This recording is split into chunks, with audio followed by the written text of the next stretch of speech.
بسم اللہ الرحمن الرحیم۔ السلام علیکم۔ عثمان ایک بہت نیک اور رحم دل لڑکا تھا۔ اس کے پاس ایک پالتو بلی تھی جس کا وہ بے حد خیال رکھتا تھا۔ بلی بھی عثمان سے بے حد پیار کرتی تھی۔ ایک دن عثمان گھر کے صحن میں موجود نیم کے درخت کی چھاؤں میں لیٹا آرام کر رہا تھا کہ اسے کسی پرندے کی سریلی آواز آئی۔ اس آواز میں بہت مٹھاس تھی۔ پرندے کے چپ ہوتے ہی عثمان کی نگاہیں درخت پر بیٹھی نیلی چڑیا پر پڑی جو درخت کی ایک شاخ پر بنے گھونسلے میں رہتی تھی۔ اب روز اس کا معمول بن گیا، فرصت ملتے ہی اس کی نگاہیں ننھی چڑیا کو تلاش کرتی۔ اس کی آواز سن کر عثمان کے لبوں پر مسکراہٹ آ جاتی تھی۔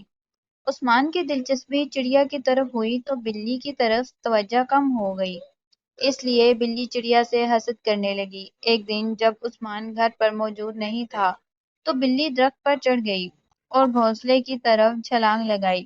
نیلی چڑیا بلی کا نوالا بن گئی۔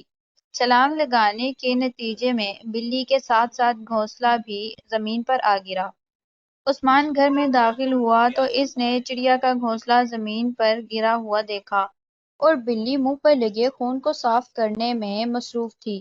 عثمان ساری بات سمجھ گیا اور اپنا سر پکڑ کر درخت کے نیچے بیٹھ گیا۔ اس کی آنکھوں سے آنسو بہنے لگے۔ روتے ہوئے اس کے منہ سے بس یہی الفاظ نکلے، میری پیاری بلی تم نے ایسا کیوں کیا؟ اگر آپ کو سٹوری پسند آئی ہو تو لائک، شیئر اور سبسکرائب کرنا مت بھولیں۔ Thanks for watching. اللہ حافظ۔